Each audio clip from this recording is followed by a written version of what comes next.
Guys, we are talking about the cold steel N-Gage. I'm sure you saw that. Well, maybe not in the title because I don't know what the title is going to be yet. But you can see it spinning in front of you. It's a very attractive knife. I just have some small problems with it. One of them being, this is the first time I think I've ever said this, I think that cold steel made this knife too small. So let's turn around, take a look at it from above, and let me explain my thoughts on this knife.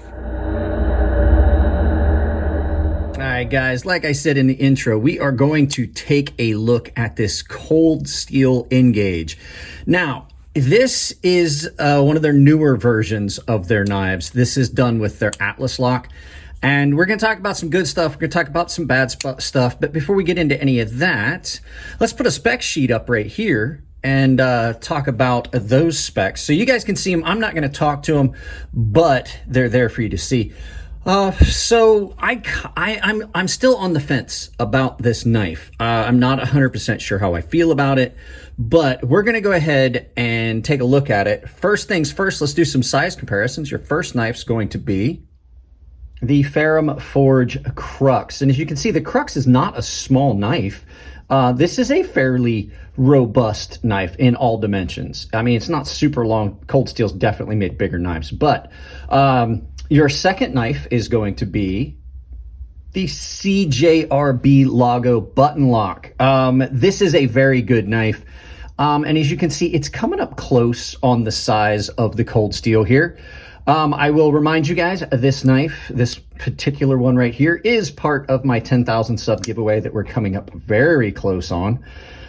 So, as always, your final knife is going to be the Chris Reeves Knives Sebenza Large 21. And as you can see, they are just about the same length.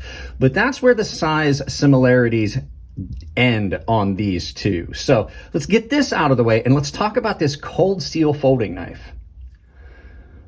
So let's just take a look at this knife. Let's just go a quick walk around. This is the Cold Steel N-Gage. It's done in S35VN and G10. It has their new Atlas lock, which is kind of similar in some ways to the Shark lock, but in a lot of ways not. It has a very nice blade shape. It's got some very good features for ergos and cutting. And it came very, very sharp. This is still the factory edge on this. I did not do a lot of cutting with this, and we'll get into that a little bit later. It's got a deep carry pocket clip. Like I said, it's got their new Atlas lock on here, which is pretty robust, but has some things that we'll talk about a little bit later. G10 is done very well. You've got some fancy speed grooves on it, and the deployment on it is really good. You can thumb flick, it's just shy of drop shut. You can shake it home, and we'll talk about that in a minute too. The thumb studs. Now, I will say I love these thumb studs. They are really big, but they're not in the way.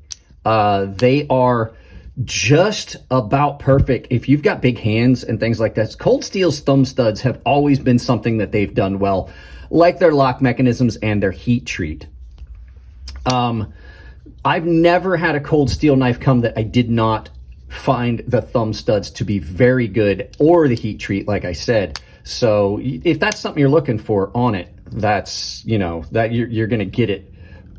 You're definitely going to get that. This is a very thick blade stock that comes down to a mediocre grind. I'll talk about that in a little bit. I actually won't say it's mediocre. That's one of the bad points. So there's basically your overview of the good stuff. It is comfortable in hand, kind of. We'll talk about that too. And you have that choil there that you can get up on it and really do some power cutting. And like I said, Cold Steel is very well known for the robustness of the knives. You probably are not going to be able to damage this blade. But that leads us into some things that I definitely don't like about this knife. So there's going to be a lot more good than there is, or a lot more bad than there was good. So let's turn this around. Like I always say, flip side of the coin, flip side of the knife. You're always going to find things wrong you're always going to find good with the bad if you're being honest about anything. So let's turn this around and look at that other side of the story. Bad things about this knife. You're going to hear me say something about this knife that I very rarely say about cold steel knives. This needed to be bigger. And I don't mean it needed to be a thicker blade or any, it just needed to be overall larger, because it is too small to try and do the things they've done here. If this handle was a bit longer, this pocket clip would not be a problem.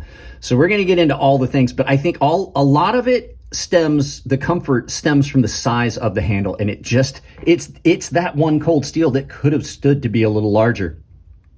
The pocket clip is a deep carry pocket clip. It's short and very proud and tall.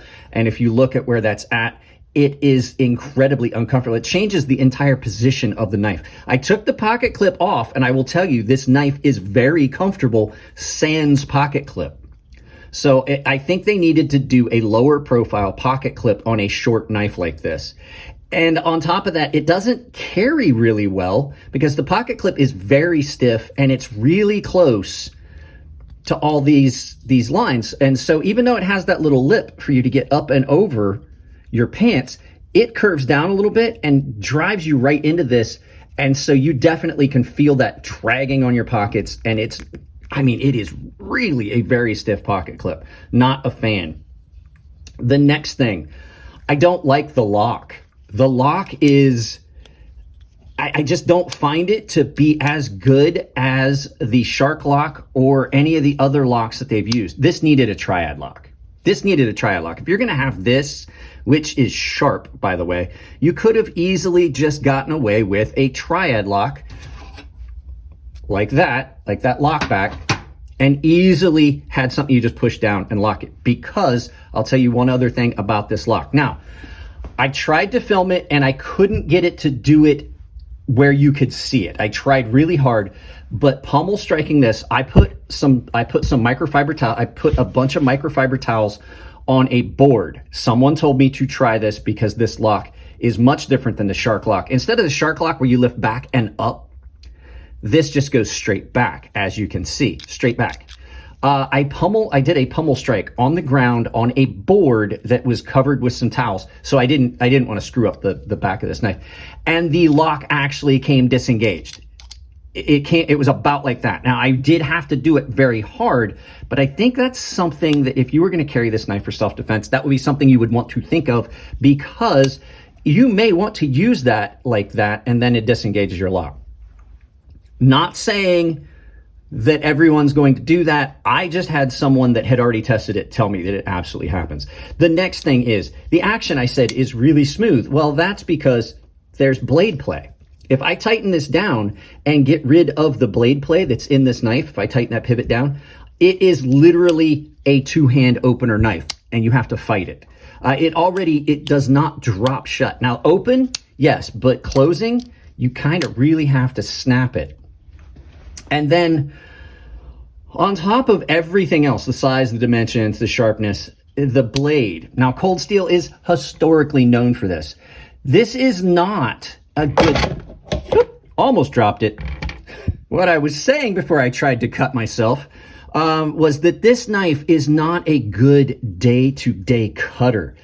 Cold steel is historically known for this.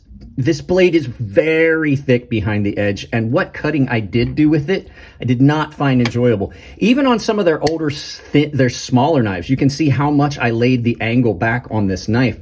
They are very thick behind the edge. Now, that does lead to them being very robust and all the things that cold steel claims, but if you're trying to use this for a day-to-day cutter, that's not what I would want. I would want something like this. It's very thin behind the edge, comes down nice and thin, easy to carry. It is very nice. And the last thing of all, well, there's two things. There's a big gap here that feels out of sorts. You can see how much I'm up on that. It doesn't feel like that is the way it doesn't feel the way I want it. Now, can you get up on it? Yeah. And once you get used to it, is it that big a deal?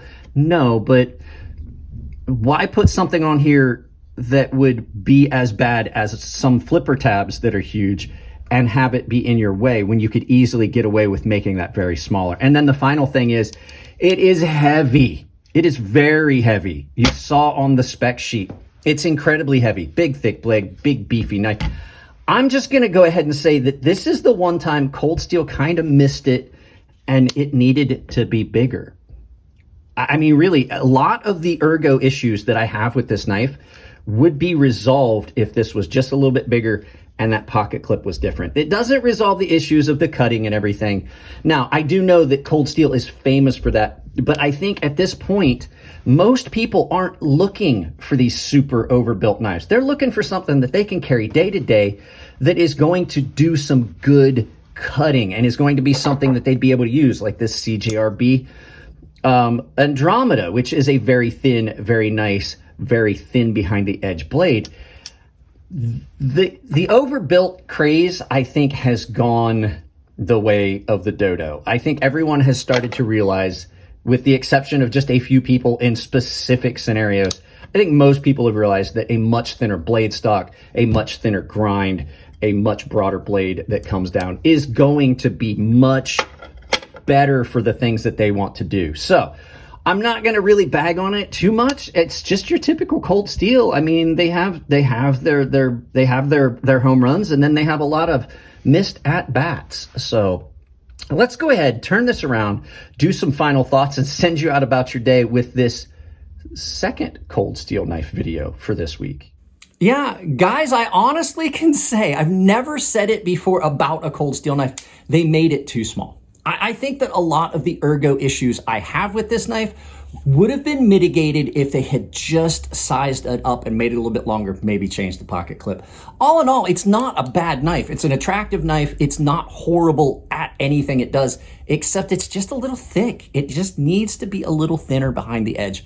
I've gotten to where I like knives that are really slicey, really thin. My day-to-day use purpose for knives has changed. I'm more in that bracket of what most people typically would do, as opposed to when I was in the military or when I was super outdoors and enthusiastic about camping and hiking and things like that. So things change as we get older. Guys, that's it on this one. Hopefully you liked the video. If you did, give it a thumbs up. It's one of the best things you could do for the channel. If you didn't like it, give it a thumbs down. It still helps. And if you do give it a thumbs down, please tell me why. I can't change the content that you don't like if you don't tell me what I'm not doing for you. If you want to support the channel, like I said, like, share, subscribe, drop a comment, hit the bell icon. All three of those things are the biggest things you can do to support a channel because it helps push us up the algorithm. If you watch a video for more than 30 seconds and you didn't hit the like button, shame on you. And I'm not just talking about my videos, I'm talking about everyone's. It really does affect how the channel performs and the videos perform. So it really does help a lot. Guys, if you want to support the channel financially, there's a bunch of ways you can do it. There's a ton of affiliate links down below. All of them support the channel directly. It doesn't cost you anything at checkout. A couple of them have discounts associated with them.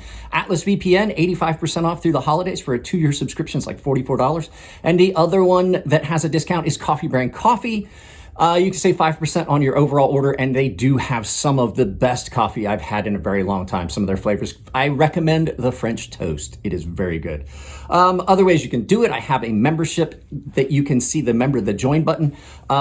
If you join my channel, I have 3 tiers. Everyone has access to my gilded server, which is just like Discord. Baseline and premium tier members are entered into giveaways I do on the gilded server. And the premium guys have access to a sharpening tutorial series that I put up on YouTube behind that paywall. And the final way is I have a merchandise store over on Ember Shirt Co. where you can pick up high quality t-shirts with my logo or other channels' logos for a discount. If you use my coupon code CrazySharp, capital C, capital S, CrazySharp saves you 10% at checkout. It's all one word, capital C, capital S, one word, saves you 10% at checkout on mine or other creators' merchandise. Guys, that's it on this one. I love you all. Keep it clean in the comment section. It makes it easy for me and the Hobbit to moderate the channel. I love you all, and I will see you in the next video.